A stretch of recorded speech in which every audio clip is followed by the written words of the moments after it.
Bien, señores, continuamos aquí en su programa Democracia TV en un día sumamente maravilloso porque en este momento vamos a hablar del hombre más acrisolado que ha dado la nación dominicana, el hombre que nos da la nacionalidad y que crea los cimientos para el Estado dominicano. Hoy tenemos en este escenario una persona que yo tuve la oportunidad de ver una conferencia dictada en la Academia de la Lengua sobre Juan Pablo Duarte, y pienso que es una persona que maneja muy bien el tema de Juan Pablo Duarte y que tiene dictado 2 libros sobre el hombre más pulcro que ha dado la nación dominicana. Nos referimos al doctor Alfonso Torres Ulloa, al cual le damos la bienvenida a su programa Democracia TV. Muchas gracias, Diomedes. Saludos, país.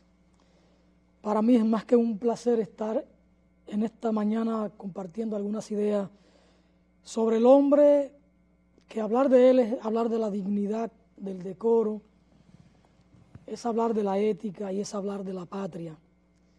El nombre de Juan Pablo Duarte por sí mismo es la patria. Sobre todo en estos tiempos marcados por una crisis de valores, donde lo que reina, lo que marca el accionar de la sociedad y de la política es el afán de lucro en la sociedad, sobre todo ese afán de lucro atravesado por la corrupción. Y entonces cuando uno va a la memoria histórica de la nación, que se encuentra con el ejemplo, con el nombre de Juan Pablo Duarte, el hombre que vivió para servir la patria y servirla desde un apego irrestricto a la ética y al desprendimiento material, para construir una nación que cobije a todos y a todas las dominicanas, sin distinción de raza, de color, de posición social, de creencia religiosa, en fin, una nación para el bien de todos, para el bien de todas. Duarte, desde muy jovencito, concibió la idea de patria y lo hace justo en el momento en que tiene que salir del país para estudiar en Europa, porque con la ocupación haitiana al territorio nacional, los centros de estudios fundamentales del país fueron clausurados, fueron cerrados. Es el caso de la universidad. Y entonces Duarte, ya con 16 años y 5 meses, tiene que ausentarse del país para poder seguir todo el proceso de la formación académica en su vida. Y es así que Duarte, en el año de 1829, en el mes de junio, sale del país con rumbo a Estados Unidos en una primera escala, para terminar radicándose en Europa, sobre todo en Barcelona, allí en España, donde va a estudiar filosofía, teología y derecho. Pero previo a asentarse en Europa, Duarte pasa por Francia, por Inglaterra, por Alemania. Y entonces en este periplo Duarte bebe de las corrientes filosóficas, políticas y sociales en boga, empezando por Estados Unidos, cuando tuvo la oportunidad de conocer todo el movimiento que proclama la independencia de la República, sobre todo la Constitución Liberal de Filadelfia, y luego en Francia bebe de todo el proceso de la Revolución Francesa.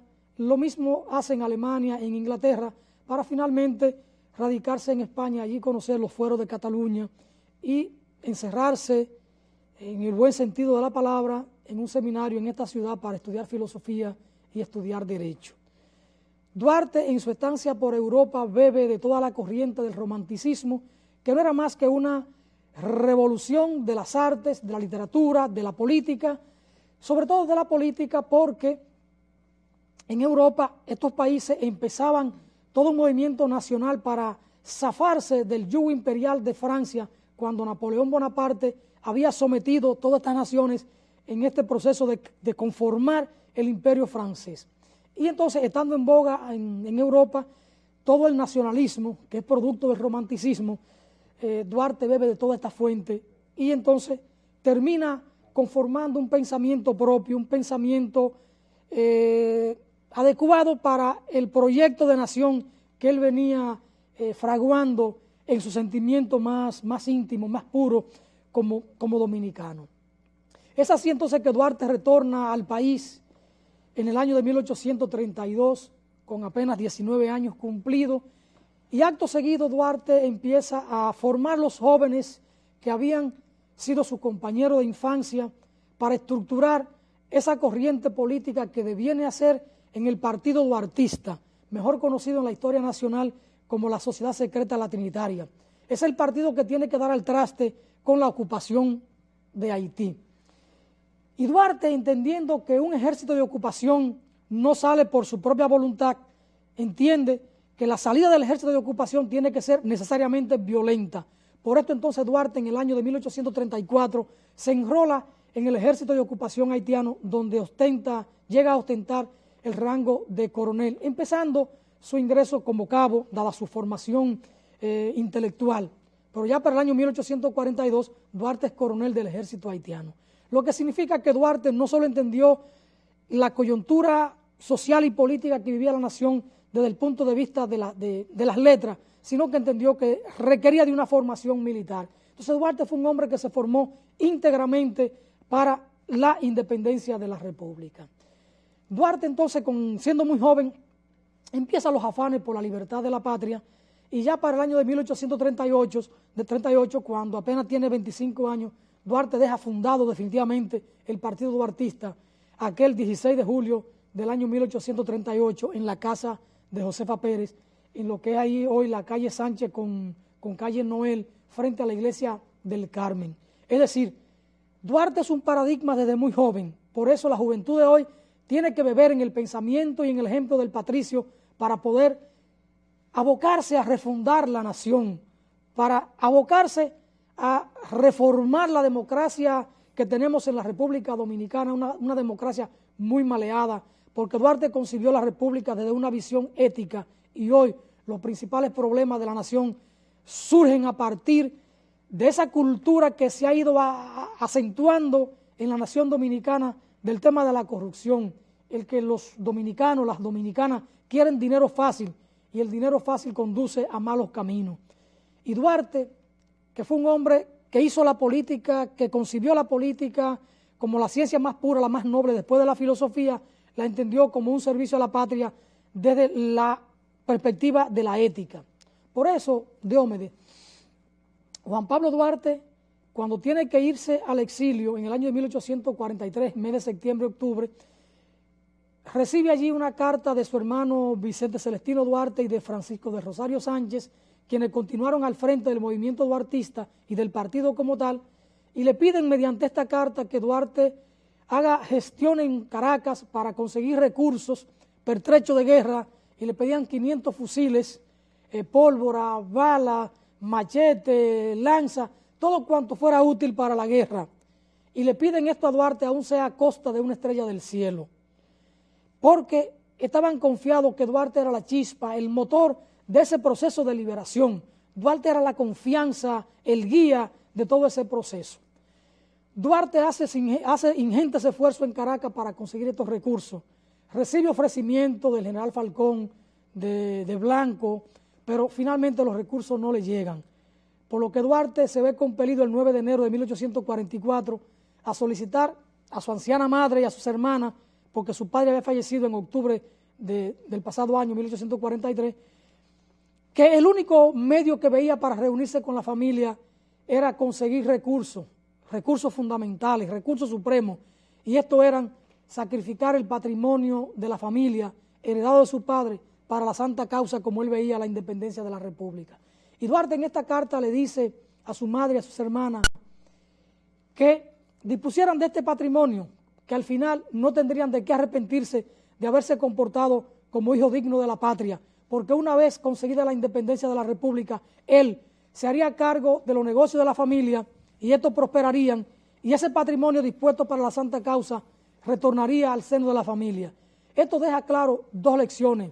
Una, el desinterés material del padre de la patria por los asuntos patrios, y dos, la vocación de servicio y la vocación de servicio puro a la santa causa, porque él decía en esta carta conseguida la independencia me haré cargo de los negocios, es claro entonces que en la visión de Juan Pablo Duarte nunca estuvo la idea de acaudillar la nación que debía nacer una vez proclamada la independencia.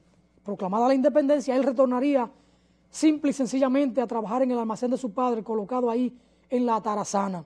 Es decir, Duarte desde un principio se concibió como un apóstol, no como un libertador de pueblo para acaudillarlo con el interés de ser presidente, sino que fue un hombre de una visión muy pulcra de la política. Entonces, desde ahí inicia esta visión ética del padre de la patria. Pero además, una vez independizada la República, el 27 de febrero de 1844, Duarte retorna al país el 14 de marzo y es aclamado en el muelle, ahí en el río Sama, por el arzobispo Portes como padre de la patria.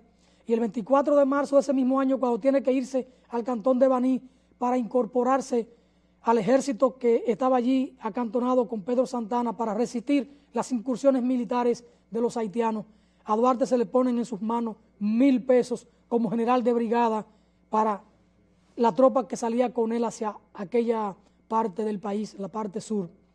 Y Duarte, estando en Baní, y estando allí en Sabanabuey, cuando el 12 de abril tiene que retornar a la ciudad de Santo Domingo por requerimiento de la Junta Central Gubernativa, Duarte rinde cuenta a la nación porque solo gastó en campaña la suma de 173 pesos. Y Duarte retorna al Tesoro Público la suma de 827 pesos.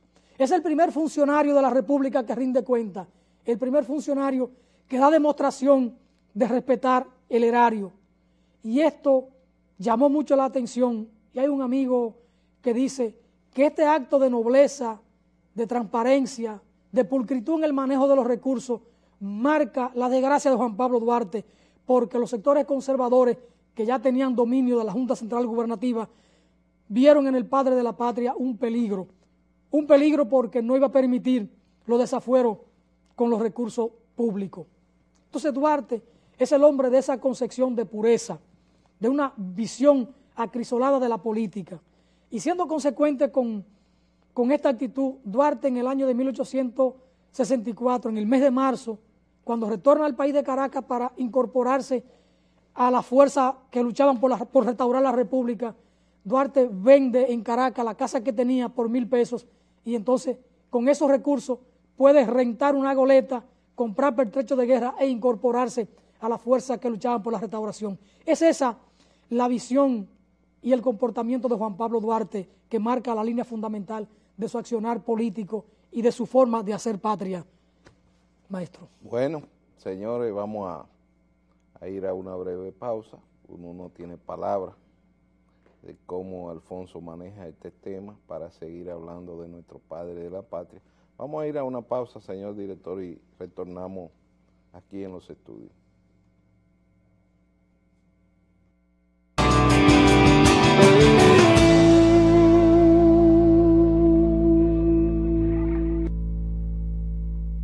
Aquí seguimos, señores, con esta exposición extraordinaria. Yo no puedo interrumpir porque es un toque de queda obligatoriamente.